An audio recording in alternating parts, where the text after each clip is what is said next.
Ostereier, ne? Ich habe Ei immer dabei. Ostern, feiern Sie Ostern? Ja, feiern. Alles feiere ich. Gestern gemacht Feier, heute auch feiern. Vielleicht mit dieser Frau mache auch Feier. Du weißt nicht, ich habe Papiere. Und feiern Sie jetzt Ostern oder nicht? Ja, feiern muss immer. Wenn Feier, du machst Feier, ich komme auch. Wie findet Ostern bei Ihnen statt? Oh, was ist das? Ostern. Sie feiern Ostern, haben Sie gerade gesagt. Wie findet das bei Ihnen statt? Mit Alkohol und Frau. Und ein bisschen Musik. Und Eier?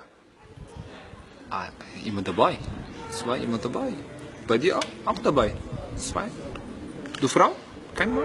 Kein Ei? Doch, klar, Mann. Aber es geht ja hier um den, wir haben ja heute Ostermontag und es geht ja spezifisch um die Ostereier.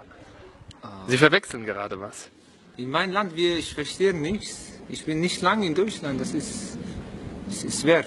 Erdennen. Schwer. Nichts verstehen. Du willst Eier von mir oder was? Oder ich nichts verstehen? Habe 2 dabei. Aber gut auch.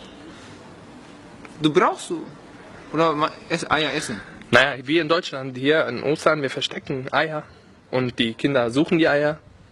Was? In meine Hose suchen Kinder. In meinem Heimatland aufpassen. Das was du machst, nichts gut. Nicht fragen mit mir sowas. Nicht fragen mit mir. Nicht fragen, bitte nicht fragen. Tut mir leid. Ich muss gehen.